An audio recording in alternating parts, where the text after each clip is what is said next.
Welcome to this Sunday edition of Market Mantra, the program in which we give you a complete update on the economic and business news of the day. And today we'll also be taking calls from you on mutual funds and related issues. You can call us on 2331-4444, 2371-7106 and 2371-7117. My name is V. Ravi Kumar and with me is my co-anchor in Hindi, Manoj Pathak. नमस्कार, market मंत्र के ताजा अंक में आपका स्वागत है। आज रविवार है और आज के दिन कारोबारी खबरों के साथ साथ हम म्यूचुअल फंड्स पर खास तौर से बातचीत किया करते हैं और आपको आमंत्रित भी करते हैं म्यूचुअल फंड से संबंधित सवाल पूछने के लिए। हमारे फोन नंबर हैं 2331-4444, 2371-7106 या फिर 2371-7117। हमारे साथ खबरों पर चर्चा और आपके सवालों का जवाब देने के लिए आज आमंत्रित हैं म्यूचुअल फंड्स क्षेत्र के जाने माने विशेषज्ञ धीरेन्द्र कुमार। धीरेन्द्र जी नमस्कार, कार्यक्रम में आपका स्वागत है। धन्यवाद आपका। आइए शुरुआत करते हैं अंग्रेजी में हेडलाइन से, जिसे लेकर मौजूद हैं V Ravi Kumar. Speculation about LIC IPO delay not correct. It's on course this fiscal, clarifies government. Foreign investors pull out over 17,500 crore rupees from the Indian capital market so far in December.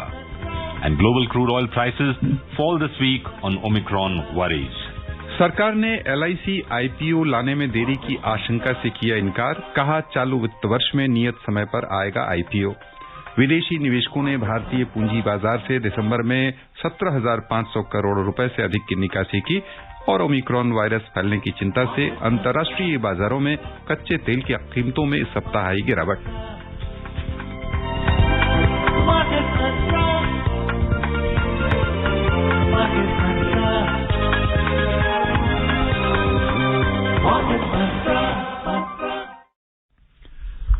सरकार ने चालू वित्त वर्ष में भारतीय जीवन बीमा निगम के प्राथमिक सार्वजनिक निर्गम IPO लाने की संभावनाओं में देरी होने से संबंधित अटकलों का खंडन किया है।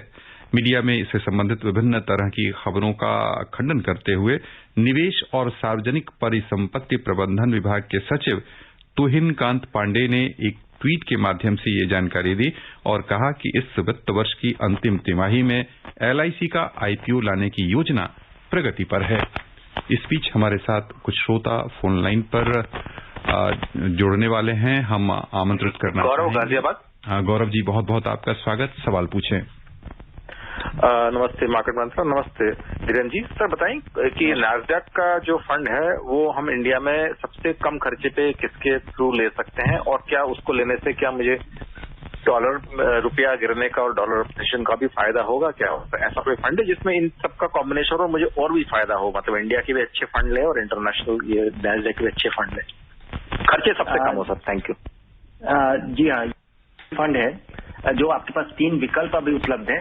उन तीनों का खर्चा करीब करीब एक सा ही है, लेकिन अगर सुविधाजनक तरीके से आप लगाना चाहते हैं, जो कि फंड ऑफ फंड का तरीका है, जो कि आमतौर पर लोगों के लिए लगाना आसान होता है, क्योंकि ETF के जरिए लगाना आपके लिए थोड़ा मुश्किल होता है कि आपको किसी खास दिन बाजार में अपना बाइंग ऑर्डर देना पड़ेगा, देखना पड़ेगा। और आप एक ETF खरीदने में एक खास चीज ध्यान रखने वाली है कि आप कहीं बाजार का ऑर्डर जैसे आमतौर पे हम शेयर का करते हैं तो वो बिल्कुल अलग चीज है। यहाँ पे अगर आपने कोई फंड खरीदा और ETF खरीदा और उसका आपने बाजार का अगर ऑर्डर प्लेस कर दिया और वो अगर NAV से ज्यादा पे अगर उसका अगर बिक रहा हो तो आप NAV से ज्यादा पे खरीदेंगे, जो कि मुझे लगता है उचित नहीं है, इससे आपको फायदा नहीं होगा। और जब भी आप किसी नैस्डैक फंड में पैसा लगाएंगे तो ये जो डॉलर रुपी डेप्रिसिएशन का जो फायदा है वो उस फंड को मिलेगा ही मिलेगा। और आमतौर पे लंबे समय में रुपया डिप्रिशिएट करता है, क्योंकि हमारी ब्याज दरें बहुत अलग हैं, हमारे यहाँ के हमारे इकोनॉमीज का इन्फ्लेशन की दरें काफी अलग है। सबसे कम खर्चीला, इनफैक्ट आपको 2 तरीके से देखना चाहिए। सबसे कम खर्चीला नहीं है, लेकिन ये फंड है सुविधाजनक है, पर उसमें एक और लेवल का खर्चा ऐड हो जाता है। एक तीसरा एक सेलेक्टिव विकल्प भी आया है जिसके बारे में अभी चूंकि उसकी शुरुआत हो रही है, और ये नैस्डैक 100 के बजाय एक नैस्डैक क्वालिटी 50 की बात हो रही है। एक ये फंड लॉन्च होने वाला है, ये भी एक इंडेक्स का ये सब इंडेक्स है। और ये जो क्वालिटी का जो डेफिनेशन है उसके लिए वो मुझे काफी उसमें पोटेंशियल लगता है। और ऐसे भी इस तरह के इंडेक्स में आपने देखा होगा कि अगर आपने बारीकी से कोई अध्ययन देखा होगा तो नैस्डैक 100 में भी जो प्राइमरी ड्राइवर हैं, जिस तरह का वेट कंपनियों का है इस इंडेक्स में, उसमें करीब 15-20 कंपनियां ही इसके प्राइमरी ड्राइवर हैं। और उसमें अगर ये क्वालिटी ओरिएंटेशन आ जाता है तो मुझे लगता है इसका फायदा होगा, इसके बजाय कि बहुत ब्रॉड बेस्ड और बहुत वाइड इंडेक्स के बजाय। एक चीज लेकिन इसमें नहीं भूलना चाहिए कि इसमें भी लंबे समय का नजरिया ही रखिए। ये जो इंडेक्स है और ये जो फैंग प्लस है, ये जो अमेरिकन मार्केट है, खासकर अभी जिस तरह का उतार चढ़ाव इसमें दिख रहा है, उसमें अगर आपका लंबे समय का ओरिएंटेशन नहीं रहेगा तो यहाँ नुकसान होगा। सबसे कम खर्चीला ये सारे एक डेफिनेट बैंड में ही उपलब्ध है और ये खर्चा बढ़ता घटता रहता है। खर्चे का बहुत बड़ा अंतर इनमें नहीं आता है। Just one question, Dhirendra. Before that, we have a caller with us, a regular caller from Thane, Gurunath is online with us. Gurunath, welcome to Market Mantra. हाँ जी सर, नमस्कार। नमस्कार। सर मेरा क्वेश्चन है सर, ये पूछिए। Convertible debentures और non convertible debentures, इनके बीच का सर थोड़ा सा डिफरेंट क्या होता है सर, थोड़ा समझिए। कन्वर्टेबल डिवेंचर किसी और इंस्ट्रूमेंट में बदल सकता है। कई बार ये होता है डिवेंचर आमतौर पे एक आपको, और ये सिक्योर्ड भी हो सकता है, अनसिक्योर्ड भी हो सकता है। सिक्योर्ड इस तरह से होता है कि कंपनी के किसी एसेट को पे इसकी लेनदारी होती है। तो अगर कई बार कुछ स्पेसिफिक एसेट्स को ईयरमार्क किया रहता है डिवेंचर के अगेंस्ट। अनसिक्योर्ड होते हैं कि अगर कंपनी कभी दिवालिया हुई तो जो आखिरी पैसा बचेगा इक्विटी होल्डर्स को मिलने के पहले, तब उस अनसिक्योर्ड डिवेंचर होल्डर्स को ये पैसा मिलेगा। आप सबसे लीस्ट प्रायोरिटी बॉन्ड होल्डर में, उधार देने वालों में कंपनी के होंगे जब अगर ये कंपनी दिवालिया होती है और लिक्विडेशन में जाती है। और जो कन्वर्टेबल डिवेंचर है उनका एक खास पार्ट इक्विटी में बदल जाता है और कई बार इसका फायदा भी होता है, कई बार नुकसान भी होता है। और काफी दिनों से इस तरह के इंस्ट्रूमेंट्स इशू नहीं हो रहे हैं। Dhirendra, before we go further, there's a question that Gaurav from Ghaziabad had asked, and related to that, what is the tax treatment of these international equity funds? Is it like debt funds? Yes, it is like debt fund that you have to hold it for 3 years, and then the gains will be treated as capital gains post indexation, and after indexation you'll be liable for 20% capital gains tax after indexation. Before that, all the gains that you realize from such a fund as an investment will be added to your income. आइए खबरों का सिलसिला आगे बढ़ाते हैं। विदेशी निवेशकों ने भारतीय पूंजी बाजार से दिसंबर महीने में अब तक 17,500 करोड़ रुपए से अधिक की निकासी की है। प्राप्त आंकड़ों के अनुसार विदेशी पोर्टफोलियो निवेशकों ने इक्विटी मार्केट से 13,470 करोड़ रुपए और डेट मार्केट से 4,066 करोड़ रुपए की निकासी अब तक की है। इस तरह कुल 17,536 करोड़ रुपए की निकासी इनके द्वारा की गई। गौरतलब है कि नवंबर महीने में एफपीआईज ने लगभग 2,500 करोड़ रुपए की निकासी की थी, जबकि अक्टूबर महीने में 12,700 करोड़ रुपए निकाले थे।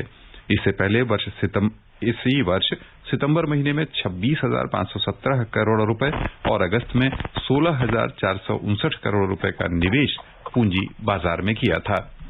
इस बीच हमारे साथ फोनलाइन पर जुड़ चुके हैं मुंबई से इला शाह। इला जी, बहुत बहुत स्वागत। सवाल पूछें। इला जी, आप जुड़ चुके हैं, सवाल पूछिए। हाँ जी, मार्केट मंत्र को मेरा नमस्कार और धीरेन्द्र जी को भी।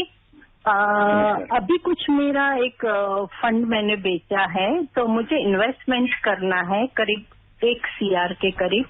तो मुझे ऐसा कुछ चाहिए, मैं सीनियर सिटीजन हूँ और मुझे इनकम भी चाहिए, एट द सेम टाइम कुछ ग्रोथ हो सके और उसकी श्योरिटी भी हो सके। तो ऐसा कुछ आप सजेस्ट करिए प्लीज। 1 करोड़ रुपया अगर इस पे आपको निर्भर भी करना है अपनी आमदनी के लिए, तो और आप बिल्कुल सुरक्षित चाह रही हैं निवेश, तो आपके विकल्प काफी कम हैं और अच्छे विकल्प हैं, बहुत सिक्योर विकल्प हैं, लेकिन उनके रिटर्न आपको इतना मिलेगा जो कि महंगाई से बहुत ज्यादा नहीं होगा। और इसमें जो सेफेस्ट इस तरह के स्केल के इन्वेस्टमेंट के लिए, क्योंकि सिर्फ सीनियर सिटीजन के लिए भी जो दूसरे विकल्प है उनमें एक अधिकतम सीमा है सीनियर सिटीजन सेविंग स्कीम या पोस्ट ऑफिस का मंथली इनकम प्लान या प्रधानमंत्री योजना जो कि LIC कंडक्ट करती है, चलाती है, वय वंदना योजना, तो जो LIC चलाती है उनपे एक अधिकतम सीमा है जिससे ज्यादा आप नहीं लगा सकते, और वो सब जोड़ के करीब 35 लाख से ज्यादा नहीं, 35 या 40 लाख से ज्यादा नहीं होता है।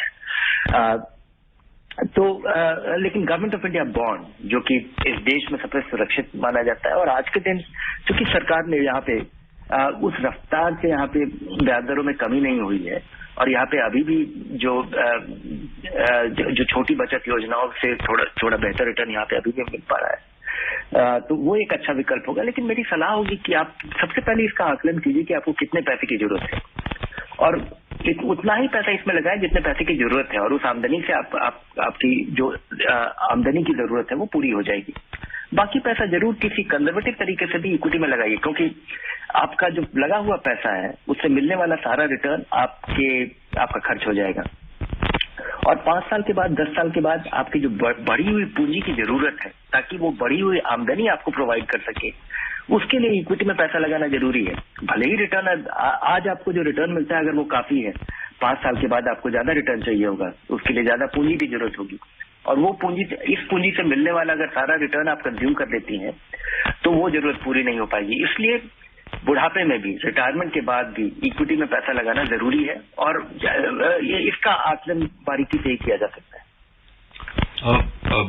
Dhirendra, looking at debt funds, although you recommended that equity should also be part of a portfolio of a senior citizen, if you look at debt funds, we are seeing that most central banks across the world are no longer treating inflation as transitory, and we saw the UK central bank increase the rate from 0.1 to 0.25.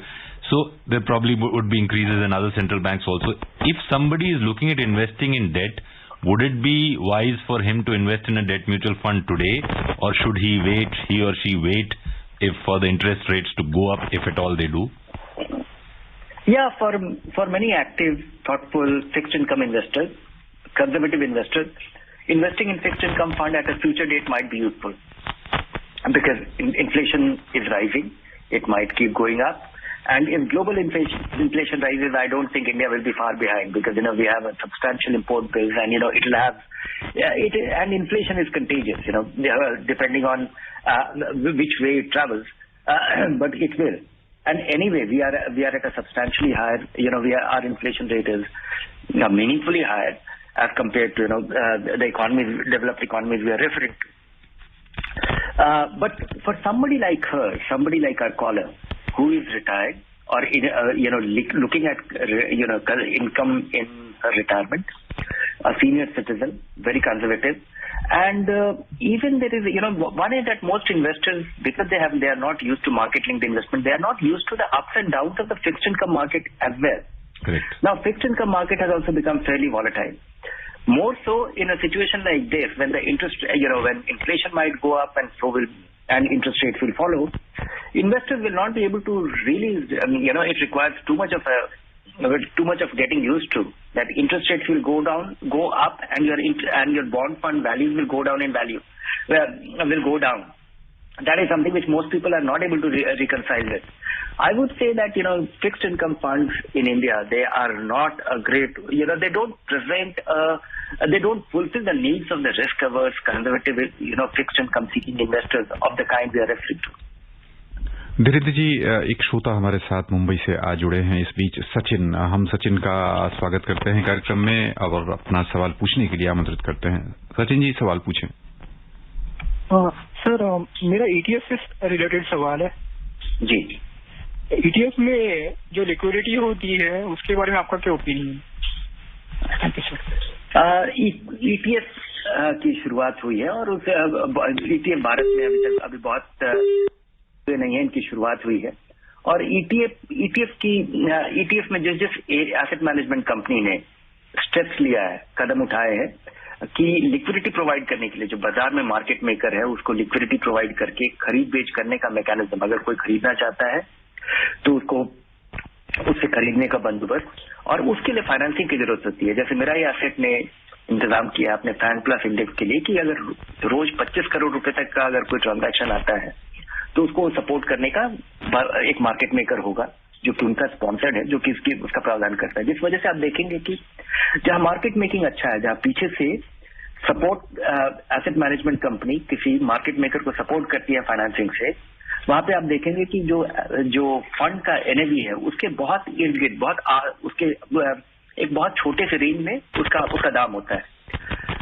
ETF की समस्या यही है कि अगर उसका बाजार efficient नहीं होगा तो आप जब खरीदने जाएंगे तो वो एनएवी से बहुत ज्यादा पे होगा, या जब बेचने जाएंगे तो एनएवी से बहुत कम पे होगा, जिसके वजह से अभी तक 1-2 साल पहले तक ईटीएफ अपने पांव जमा नहीं पाए थे। केवल जो हमारे यहाँ एक सक्सेसफुल स्टोरी रहा है वो गोल्ड ईटीएफ का, जो कि अपने आप में मुझे लगता नहीं है कि कोई बहुत वैरायटी का ईटीएफ है।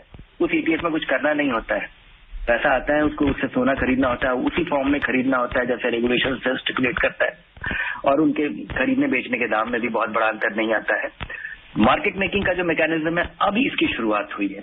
अब जैसे जैसे ये जो एसबीआई का जो निफ्टी ईटीएफ है वो बहुत बड़ा हुआ है, कुछ दूसरे ईटीएफ जो कि यहाँ इसको एक बहुत ही स्पेशल अपॉर्चुनिस्टिक बिजनेस के नजरिए से देख रहे हैं, वो इसके लिए लिक्विडिटी प्रोवाइड करने का इंतजाम कर रहे हैं, और वहां पे थोड़ा बदलाव दिख रहा है। लेकिन ये एक चिकन एंड एग स्टोरी है।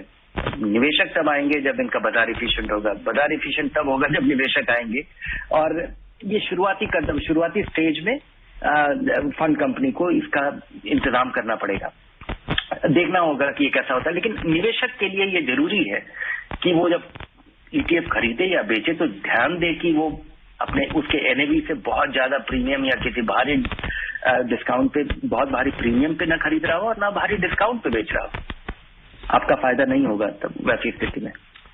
Next caller Jitendra from Delhi. Jitendra, welcome to market Mantra, please put your question. Hello ji, आप जुड़ चुके हैं जितेंद्र जी, सवाल पूछिए। हाँ, हमारा जो पिछली बार प्रश्न था सर, एफओएफ ओवरसीज कौन सा फंड किसको बोलते हैं, एफओएफ ओवरसीज, और दूसरा की दूसरा क्या है आपका सवाल Jitendra ji? Credit risk fund. Credit risk जी फंड ये एक तो भारत से बहुत सारे फंड विदेश में लगाया हुआ पैसा विदेशी बाजार में लगता है। जो इनका स्ट्रक्चर है वो 2 तरीके का होता है। एक तो भारतीय फंड मैनेजर निर्धारित करता है कि जैसे एक आम इक्विटी फंड में निवेश करता है, यहाँ पे आपने चूंकि कहा है कि आपने इस फंड को ऐसे लगाना है या विदेशी बाजार में लगेगा, तो फंड मैनेजर यहाँ से निर्धारित करता है कि कहाँ लगाना है। दूसरी स्थिति ये होती है कि पहले से एक विदेशी फंड है जो खास स्ट्रैटेजी को या खास बाजार में लगाता है। उदाहरण के तौर पे जैसे फ्रैंकलिन का यूएस अपॉर्चुनिटी फंड लेके, तो वो एक यूएस अपॉर्चुनिटी फंड है, ग्रोथ और ये वैल्यू स्ट्रैटेजी फॉलो करता हुआ अमेरिकी बाजार में पैसा लगाता है। और आपका लगाया हुआ पैसा वो फंड मैनेजर यहाँ से कोई मैनेज नहीं करता, वो सारा पैसा दूसरे फंड में लग जाता है। ये फंड ऑफ फंड का स्ट्रक्चर है, आपका दिया हुआ पैसा एक दूसरे फंड में लग जाता है। तो ये केवल स्ट्रक्चरिंग की वजह से आपको मिलने वाला जो फायदा या नुकसान है वो बिल्कुल उसी अनुपात में होगा जैसे कि उसमें होगा। और दूसरे फंड में फंड मैनेजर निर्धारित कर रहा है कि कौन सी कंपनी के शेयर में कब लगाए, कब निकाले, और तो यही है अंतर। दूसरा क्रेडिट रिस्क फंड, जहां पे फंड मैनेजर निर्धारित करता है कि एक तो कि कंपनी के बॉन्ड्स में पैसा लगाता है, और ऐसे बॉन्ड्स में पैसा लगाता है जहां पे लगता है रेटिंग के हिसाब से दिखेगा कि ये आपको बताया जा रहा है कि वो फंड मैनेजर क्रेडिट रिस्क ले रहा है। यहाँ पे आपके पूंजी के गिरने की संभावना है, और सेबी का यही उद्देश्य था फंड के क्लासिफिकेशन में उनका नाम उचित दर्शाता हो कि वो क्या है। और लेकिन आपको जो बताया जाता है वो ये है कि फंड मैनेजर रिस्क ले रहा है, लेकिन ये रिस्क के दर्शन नहीं होंगे, इस वजह से आपको फायदा होगा। दिख रहा है कि रिस्की फंड है, लेकिन चूंकि ये रिस्क का सामना नहीं करना पड़ेगा तो आपको फायदा होगा और वहां बेहतर रिटर्न मिल सकते हैं। यहाँ इस तरह के फंड में अधिकतर पैसा कंपनी के बॉन्ड्स में लगता है, थोड़ा पैसा पुअर क्वालिटी या not come poorly rated funds में, स्टॉक बॉन्ड्स में भी लगता है, और यही उम्मीद है कि यहाँ पे आपका पैसा नुकसान नहीं होगा। There is a lot of fund houses are these days peddling credit risk funds. I see articles in newspapers saying credit risk funds are back in fashion. You have generally not recommended it. I have a question. If somebody wants to take risk, would he be better off taking it in an equity, a large cap equity, or should he take in credit risk funds? Yeah, I think the point is that, what do you take the risk for and what is the reward for taking that risk? If you take a credit risk and the reward could be that you will earn 20% more, assuming that a fund is giving the credit risk funds, the great credit risk funds might be giving you 8% return. And a fund which has assumed risk and has been rewarded more than adequately will give you a 10% return or 11% return. It's not going to make a huge difference to your the scale of return. A higher return is not going to make a huge difference. But what is the downside? The downside is that assuming that the credit risk that has been assumed, you are faced with that risk and it hits you. That is the time when your money will be stuck. Your 10% or 20% money will be, will get stuck or will get wiped out. And it has happened. It is not a matter, it is not in the realm of, possibility. It has been the case with many of the funds and not so long back. It is still fresh in people's memory. So, of course, it does not happen every other day. It normally happens at the, when we are hitting the lowest ebb of an economic cycle. But it happens. And when that happens, most investors in fixed income funds, they are not comfortable with this. 20% decline in the value of a fixed income fund will be a massive, blow to any investor. 20% decline in the equity funds, that is fine because, most investors are used to it. And it more than compensates for that. When you look at the 2021 returns, year to date, the worst of equity funds, they will be up, 30, 40, 50%. And so, investors are not very, they are quite reconciled to, 10, 15% decline, but because the upside is also there. In case of fixed income, when you assume the risk, you actually assume the risk without the corresponding upside. Delhi से हमारे साथ phone line पर हैं कुलभूषण। कुलभूषण जी, बहुत बहुत आपका स्वागत। सवाल पूछिए। नमस्कार जी, सभी को मेरा प्रणाम। जी नमस्ते, सवाल पूछें। मेरे पास Sardar Sarovar deep discount bonds पड़े हैं अभी तक, जो कि 1996-97 में परचेज किए थे और उनकी मैच्योरिटी करीब 18-19 साल की मैच्योरिटी थी, और जो कि प्री मैच्योरली मुझे सुनने में आया कि वो प्री मैच्योरली उन्होंने उसको टेन्योर फिनिश कर दिया। और ये भी सुनने में आया था कि कोई इन्वेस्टर फोरम है जो कि कोर्ट में फाइट कर रहा है कि इनको मैच्योरिटी से पहले ही क्यों इनको फिनिश कर दिया, और उसके बाद से कोई खबर नहीं है कि काइंडली आप कुछ बताएं। जी हाँ, सरदार सरोवर बॉन्ड जो थे भारी रिटर्न ये कैरी करते थे और ये लॉन्ग टर्म बॉन्ड थे। आपने देखा ही होगा, आपके पास जो बॉन्ड्स है उसमें शुरुआत में काफी रिटर्न मिल रहा था, उसके बाद फिर इसमें रिटर्न मिलना बंद हो गया और इसको प्रीमैच्योर तरीके से इसको रिडीम कर दिया गया। शुरुआत में ये 12% इस पे शायद रिटर्न था, जो कि घटा करके शायद 8 या 9% कर दिया गया था। और एक तो सबसे पहले अपना जो रिडेम्पशन प्रोसीड्स है वो ले लीजिए और उसके बाद आप उस फोरम से जरूर पार्टिसिपेट कीजिए। ये लिटिगेशन लंबा चल सकता है, लेकिन कम से कम आपकी पूंजी वापस आ जाएगी। हमारे साथ एक श्रोता हैं, उनका सवाल आया है। इंदू जी हैं, आप 45 वर्ष की हैं। आपने पूछा है कि मुझे म्यूचुअल फंड की कोई जानकारी नहीं है और 3 वर्षों तक मैं 1000 रुपया प्रति माह निवेश करना चाहती हूं। मुझे अच्छे फंड की सलाह दें और मुझे किस तरह आगे बढ़ना चाहिए, लो रिस्क जहां हो। जी, अगर 3 साल तक आपको लगाना है और जिस तरह जो बाजार का रुख है, इसमें आमतौर पे मेरी सलाह होती है कि आपको फिक्स्ड इनकम फंड में लगाना चाहिए, लेकिन थोड़ा आप रिस्क लीजिए। 1000 रुपया 3 साल के लिए कुछ मीनिंगफुल आपको मिले तो कम से कम। और उस नजरिए से मेरी सलाह होगी कि एक अच्छा इक्विटी सेविंग फंड का चुनाव करें।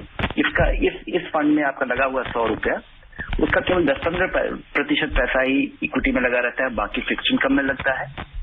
और उसमें आप पैसा लगाएं और लगातार लगाएं, एक साथ ना लगाएं। और मुझे उम्मीद है कि इससे आपको प्रोत्साहन मिलेगा भविष्य में निवेश करने के लिए, और यहाँ पे आपको फिक्स्ड इनकम से काफी बेहतर रिटर्न मिलने की संभावना है। यदि वो कुछ फंड का नाम समझना चाहें तो क्या उन्हें? अगर मुझे 1-2 फंड अगर गिनाना हो तो एक्सिस का इक्विटी सेवर फंड या DSP ब्लैक-रॉक का इक्विटी सेविंग फंड या ICICI प्रूडेंशियल का इक्विटी सेविंग, ये कुछ अच्छे विकल्प है। जी, Continuing with the stories that we're tracking, global crude oil prices fell this week as surging cases of the Omicron coronavirus variant raised fears that new restrictions may hit fuel demand. Brent crude futures dropped 2.6% during the week to settle at $73.52 per barrel on Friday, while U.S. crude dropped 1.3% to settle at $70.86 a barrel. Ashish from Mumbai is online with us. Ashish, welcome to Market Mantra. Ashish, you're live with us. Please go ahead with your question.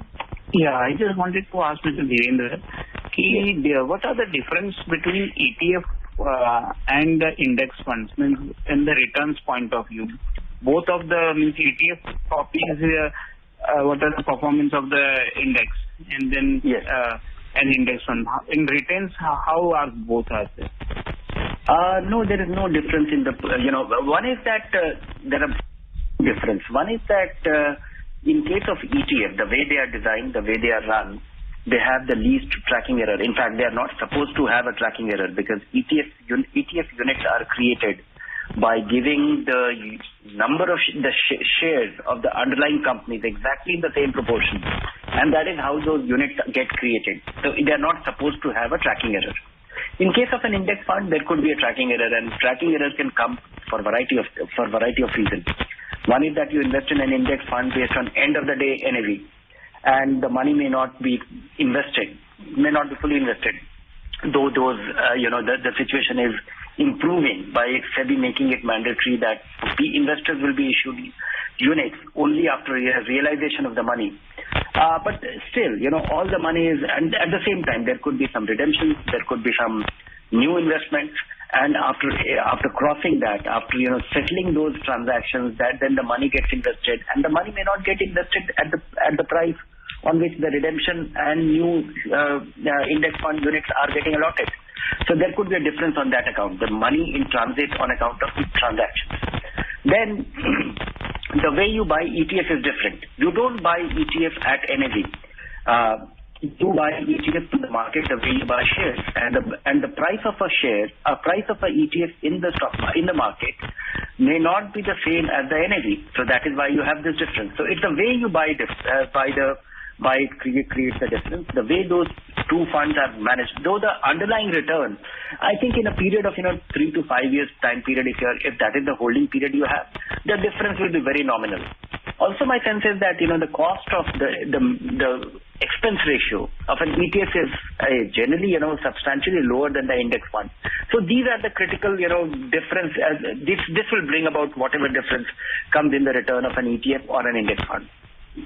But if I look at an ETF, you need to have a demat, and annual charges would be typically 300 rupees, and if there could be recurring charges also. Whereas, as you mentioned, the annual charge, the expense ratio of a ETF is around 0.05%, whereas for the index funds, it's typically like 0.11 or 0.12%. Yeah, it could be that. So there's a variety of things that it is a combination of the design and the features and the expense. जी, बस यहीं पर श्रोताओं की ओर से धीरेन्द्र जी हम आपको बहुत बहुत धन्यवाद देना चाहेंगे। हमारे साथ धन्यवाद आपका। हमारे साथ फोन लाइन पर अभी सिलीगुड़ी से जुड़े हैं प्रणव हम आपको आज के अंक में नहीं ले पाएंगे, आप हमारे अगले अंक में सम्मिलित होइएगा। Thank you, Dhirendra, for joining us live and answering the queries of our listeners. Before we close this edition of Market Mantra, a reminder of the headlines. Speculation about LIC IPO delay not correct. It's on course this fiscal, clarifies government. Foreign investors pull out over 17,500 crore rupees from the Indian capital markets so far in December. And global crude oil prices fall this week on Omicron worries. That's all that we have in this edition of Market Mantra. Namaskar.